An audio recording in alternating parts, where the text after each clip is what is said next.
Back then, Nova Scotia, the year 1604 to 1755, was an English territory which belonged to the King of England. So he was there with his family, but then when he didn't side over with the English, he was thrown in jail in waiting to be sent back to France. But he escaped, went looking for his family, which he never found. That's why 15 years later, we're going to find him in Fredericton. Built this home amongst the natives who will protect him against the English. While he's there, he's going to learn how to survive.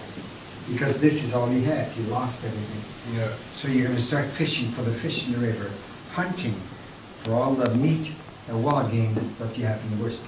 This is the oldest rifle you'll see today. It is an English rifle. It dates back to the year 1810. It's made in the U.S., in Virginia, and the mark is a Harper's Ferry, made in the town of Harper's Ferry. So now we have a rifle for protection as well. It was built, the house was built directly on the dirt floor, like this, which is clay. That's why I have my clogs on in my feet, because of that. It's cold and wet. Okay. This is wood, and it's an insulate, so my feet are always dry and warm. Okay. I have moccasins there by the bedside. Back then, he would have learned to make that from moose skin, because it has the thickest of the skins. This is cowhide. But I can't wear them in the home, because of the fact that this is cold and wet. My feet will freeze with that. Okay. I have to keep my clogs on. And in each house you're going to visit, you're going to see that we talk about different trades corresponding with the home. Here, Mr. Martin learned how to make brooms from the natives, because when they came from France to Nova Scotia, this is what they had. Twigs tied with a piece of rope and a stick. That was their broom.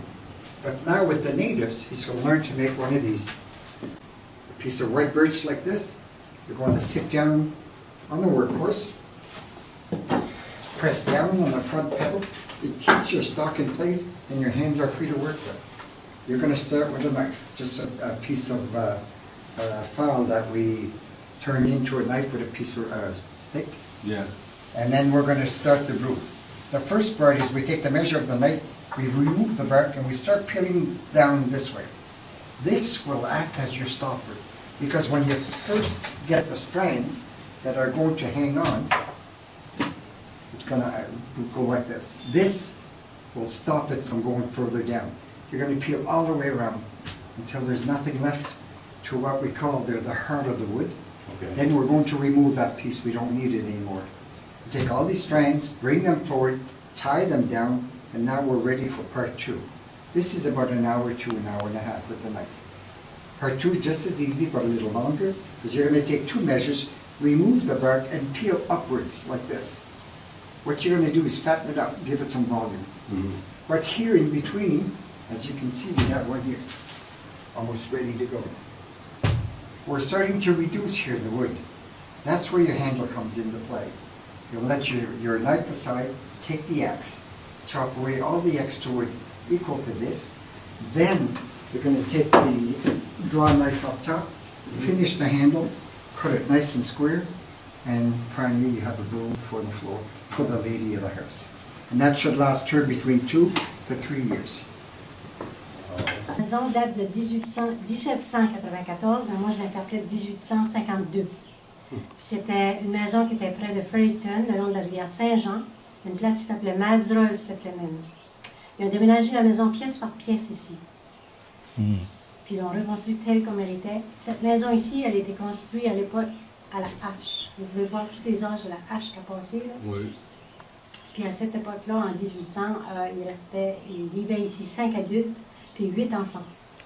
Les grands-parents dormaient dans le lit ici, puis les enfants dormaient sur des paillasses, comme vous voyez sous le lit, ça c'est des paillasses, ils dormaient tous ici sur le plancher. Ici, le plancher est fait de pierres de champ, recouvert de planches de pain. Avec le foyer, là, ça chauffait quand même assez bien le plancher. Oui. Ça fait tout le monde était assez confortable. Là. Puis les petits, ben, s'il y en avait trop sur la paillasse, il y avait de la place. Là. C'était tout entassé comme ça. Puis il y avait une petite ferme. La petite ferme était avec des dindons, puis des poulets, puis cochons. Ça fait qu'ils s'installaient comme ça, petit à petit, puis ça vivait assez bien à l'époque. Oui. Parce que la maison est quand même belle, là. Oh, oui. C'était confortable, il manquait de rien. Non, il y a Ouais. tout ce qu'il y a besoin. Oui.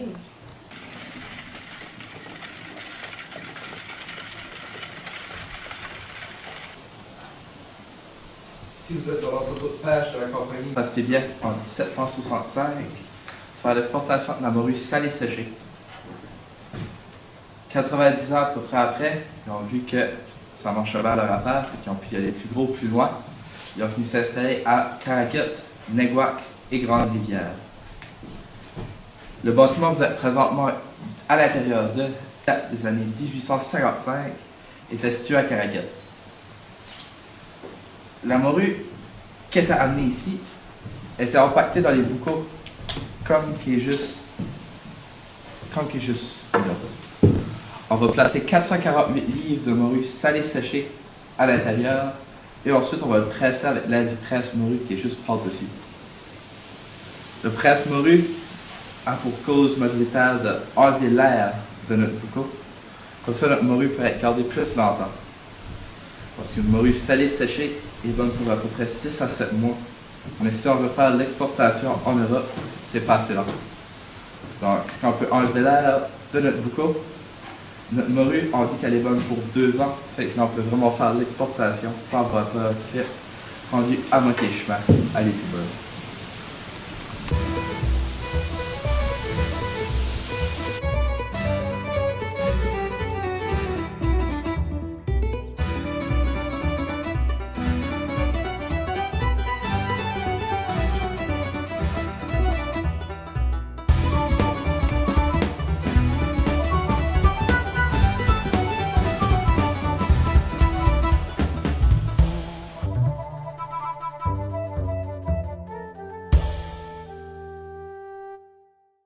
Double decks, so yeah, you can open it like you will see like the way, the reason he called it, just like finish the dinner and It's beautiful. yeah, it's a lot, it's nice to cook with.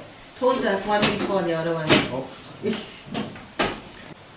je suis pas habitué à ça parce que ça fait longtemps. Ouais, non, on part très vite.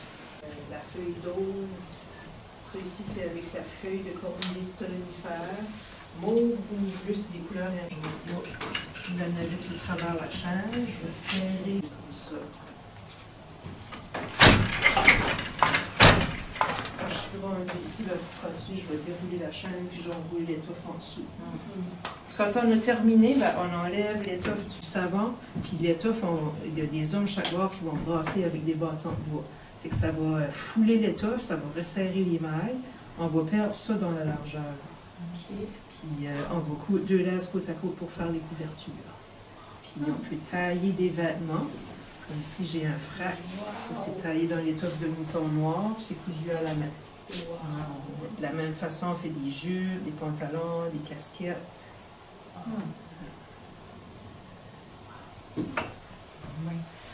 C'est ça, il y a des moutons noirs, c'était moins, il y en avait moins que les moutons blancs, là, mais Okay. quand on pouvait en avoir un, c'est ça, on n'a pas besoin de teindre la laine, puis on peut faire des vêtements. Là. Parce que l'étoffe blanche, ça serait pour des sous-vêtements, des jupons, là, des choses comme ça. Là.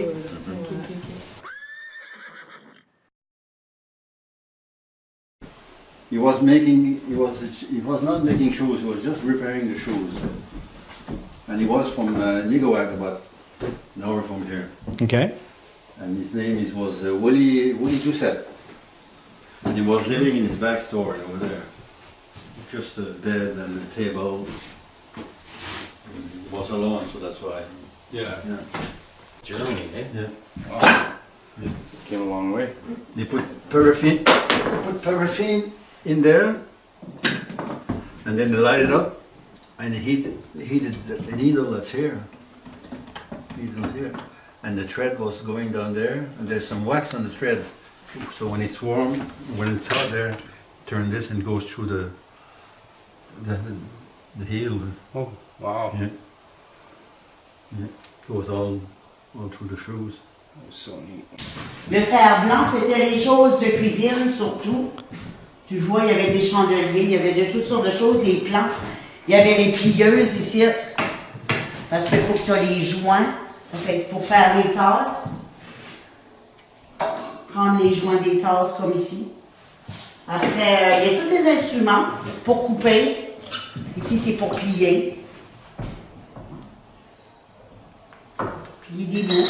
Tu as toutes les patrons originales qui est sur le mur, parce que si on n'a pas de patron, on aurait bien de la misère à faire un bol. Ouais. Puis là, ben, on faisait chauffer ça ici pour la soudure. Pour faire la soudure de cette façon-là aussi. C'est un blowtorch. Cool. Tu mets de l'essence là-dedans, puis tu tires l'affaire. Oui, puis ça le chauffe.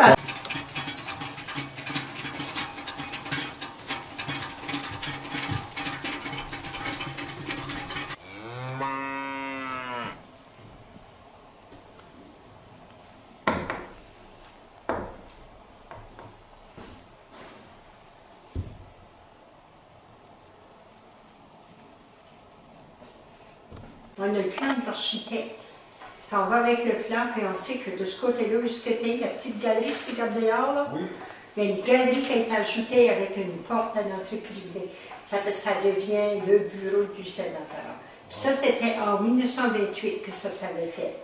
Puis c'est pour ça que la maison va être réparée comme elle était à la période où M. Turgeon habitait, alors qu'il est sénateur.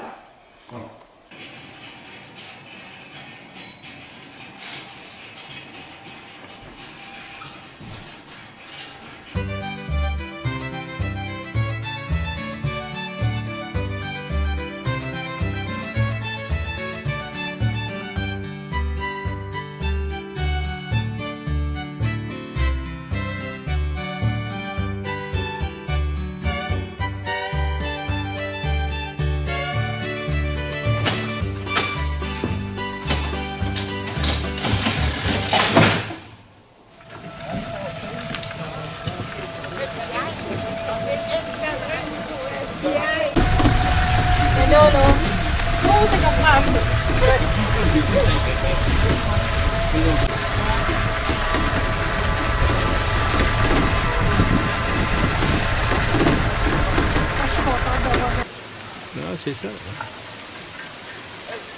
Ça, c'est spécial.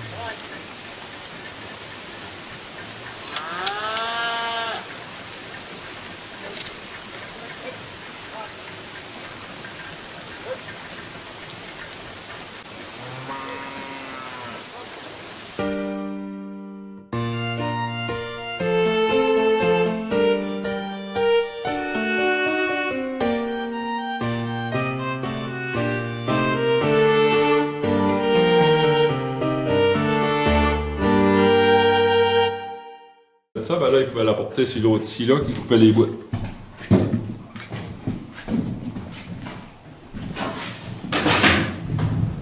va essayer de couper les bouts. De ici qu'on utilise aujourd'hui. Celle-là, elle va monter dans le morceau et elle tire le morceau. Oui, oui. C'est un venti, d'habitude, elle va tourner par toi, mais elle tourne par l'autre côté. Oui. Assemblage de tonneau, on place un cerceau temporaire dans le fond. Un pareil cerceau comme ça, on place là-bas en bas, puis on va placer 18 douves autour. Jusqu'à temps que ça vienne serré. Si c'est pas assez serré, on va enlever une étroite pour placer une plus large. Jusqu'à temps qu'on rentre avec un morceau comme un angle ici. D'un coup qui est serré assez, on va placer ce cerceau-là, qui est un cerceau temporaire, juste pour le faire chauffer. D'un coup qui est en cône comme ça, on va s'allumer un feu, puis on va le mettre autour du feu. Comme ceci. Là, il va chauffer un bon 20-25 minutes. L'intérieur est proche de pognon en feu. D'un coup qui est chauffé, on va le retourner à l'envers comme ça, puis on va continuer à serrer pour venir mettre le petit cerceau. Donc, c'est ça qui va tout lui former les crêpes tout partout. C'est ça. Si je le serre tout de suite puis je mets lui, ils vont tous casser en plein milieu, ça c'est sûr. D'un coup qui est tout égal, les deux cerceaux, on prend le couteau à parer, puis on vient lui faire un angle à l'intérieur. Comme ça ici. D'un coup que l'angle est fait, on va prendre un jaguar, puis on va lui faire la rainure. On va faire une rainure tout autour. Ça, c'est ça que le couvercle va venir s'asseoir dessus. Un coup qu'on a fait ça, on la porte sur la plaque de métal là-bas. Puis là, on fait le cerclage qu'on appelle. Le cerclage, on va venir placer les cerceaux. On va placer les deux cerceaux du centre. Ensuite, on va le retourner là-bas pour le serrer, pour enlever les deux petits rings, pour placer le cerceau d'en haut, le cerceau d'en bas, puis les couverts. Un coup qu'ils avaient fini ça, ben, ils plaçaient dans la rivière, dans l'eau, pour les faire gonfler. OK. Ensuite, c'était vendu surtout principalement dans les marchés de poissons pour saler le hareng, puis il y avait aussi pour saler la viande de porc. Ensuite, ils faisaient l'exportation. À l'époque, il y avait les tight barrels, qu'on appelle, puis les slap barrels comme celui-ci. Celui-ci, c'est les cerceaux de bois. OK. Celui-ci, c'est les cerceaux de bois. Donc, ceux-là, ils n'étaient pas étanches. Les autres, ils étaient pour transporter des patates, du blé, du grain, la nourriture sèche. Donc, eux autres, les Thomas, ils faisaient ça en épinette parce que c'était pour faire des saumures. Donc, la saumure ne prenait pas le goût de l'épinette. Tandis que pour faire du vin ou du whisky, ça serait dans un tonneau de chêne, comme ceci. Ça, c'est, en anglais, c'est oak. Oui, Oak barrels. oak barrels. OK. Donc, là-dedans, ils faisaient du vin et du whisky. Puis, dans les années 30, mais c'était la mélasse qui arrivait là-dedans. Ça donnait le goût. Oui, mais ça donne moins de goût que ça. Ça, c'est du bois franc, tandis que le bois mou, lui, va plus goûter fort. La gomme va sortir de dedans. Donc, dans un tonneau, même dans les couvercles, il n'y a pas de clou, pas de colle. C'est vraiment juste du bois, les goujons de bois qui tiennent ça. Donc, les cerceaux tiennent ça serré, donc il n'y a aucune chance que ça ouvre.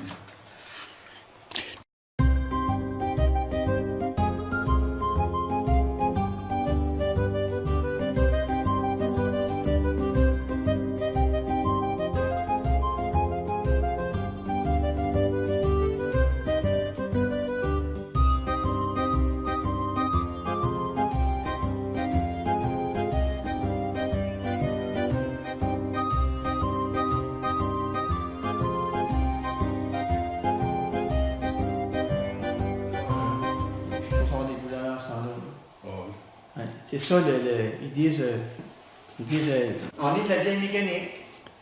Oui.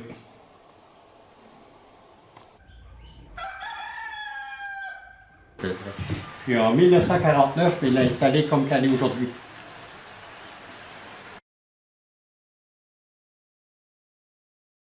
Je suis à 15 minutes d'ici. Monsieur Reardon nettoyait le blé entier des fermiers avec les machines que vous voyez là. OK. Puis il amenait le blé entier dans la boîte ici. Je vais vous montrer comment ça se passe.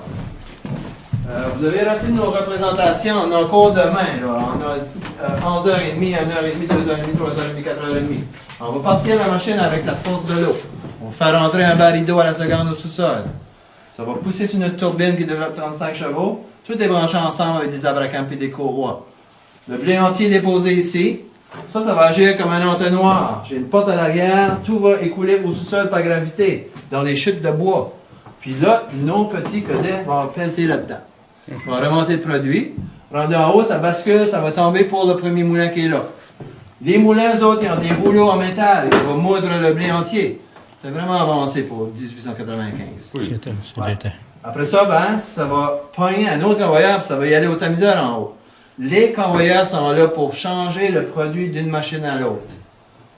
Okay? Parce que si on mettrait tous les moulins un par-dessus l'autre, on n'aurait pas besoin de convoyeur. Le premier donnerait au deuxième, deuxième au troisième.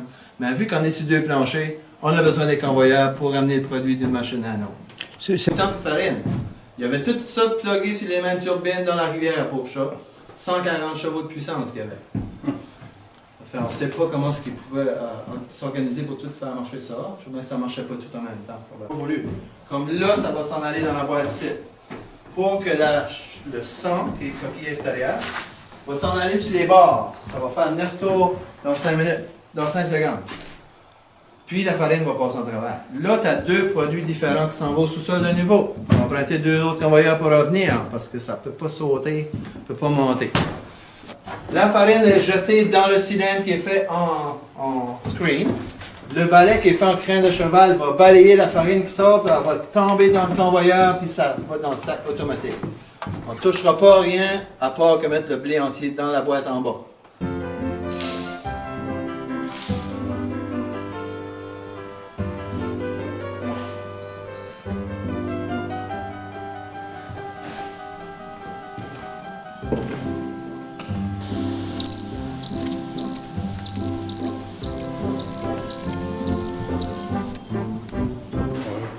Il parlait juste en anglais, puis quand il venait à l'école, il fallait que les enfants posent des questions en anglais, faut que tu réponds en anglais. C'est là qu'il voit si la maîtresse fait son travail. Parce qu'à l'époque, on était sous le régime britannique, c'est pour ça que vous voyez le drapeau Union Jack, ça fait que les enfants qui sont en classe, là, ce sont tous des Français. Mais par contre, les livres sont en français. Excusez-moi, pas français, anglais. Puis il faut qu'ils apprennent l'anglais. Ils n'ont pas le choix. Le seul livre qu'on avait de français, c'était la Bible. Mais ça, c'est la religion catholique. On ne peut pas parler de religion catholique, on est sous le régime britannique. Ouais. On ne parle pas en classe. Puis cette école ici a quand même existé de 1869 jusqu'en 1963. Presque 5 ans. Ceux qui enseignaient, c'était des filles, très rares les garçons. Mais la fille, ça voulait faire une carrière dans l'enseignement, il fallait qu'elle reste célibataire. Ça se mariait, que c'était terminé, il fallait qu'elle vaut bien être de la famille. Tandis que le garçon, si on avait des problèmes qui enseignaient, eux pouvaient se marier puis enseigner parce que eux, ils pourvoyaient au bien-être de la famille. Voilà. C'est la forge de Sylvain Légère, en 1874. Elle était située à Memramcook, au sud de Moncton. On va vous faire inclure une démonstration. Puis moi, j'ai comme 2500 degrés de chaleur dans le feu. Je mets ma rod là-dedans, je pense qu'à 30, elle est rendue.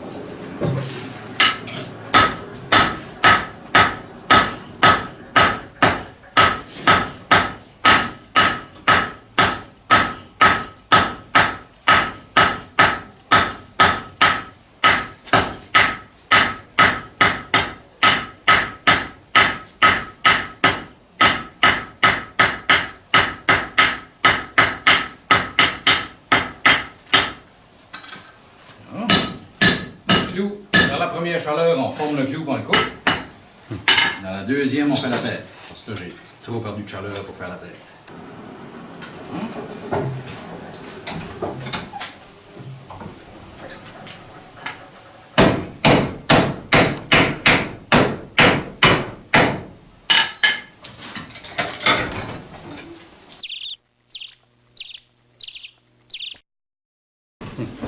Quelle année cette machine-là? Celle-ci, c'est 1873. Donc, ça lui donne 145 ans cette année. Une belle presse de platine à pédale qui fonctionne encore. Il ne faut rien aujourd'hui qui va It's still going to work 145 years from now? Oui, c'est un imprimante à la main. Tu viens rouler ton encre au rouleau et tu viens l'ancrer directement sur la plaque comme ça. OK. Parce que tu ne pourrais pas faire deux copies avec le même ancrage. Tu dois ancrer à chaque fois. Puis là, après, tu as placé l'encre sur ta plaque d'impression. Tu vas placer doucement ta feuille sur cette encre-là. Puis là, tu vas descendre ce qu'on appelle le tympan avec le blanchet, qui est la toile de coton ici par-dessus. Puis on va glisser ça sous la platine. Donc, elle est grande. Elle peut faire un plus grand format. Ça se peut que cette vieille presse-là a peut-être imprimé un journal dans son histoire. Mais nous autres, on n'était pas là pour le savoir. Ouais. Parce qu'elle aurait pu faire des affiches, des pancartes et des pages de livres de plus grand format que l'autre ne pouvait pas faire. Donc là, j'ai pressé le tout. Je vais ressortir ça de là-dessus. C'est plus long, c'est plus manuel que l'autre. Là, ma copie va être imprimée avec l'encre qui était sur la plaque. Juste comme ça. C'est beaucoup de Donc, travail. il faut toujours que ta plaque est montée à l'envers, hein, parce que la copie, c'est l'image miroir de cette plaque-là. OK. Donc, les typographes, eux autres, ils typographaient, ils typesettaient une lettre à la fois à l'envers.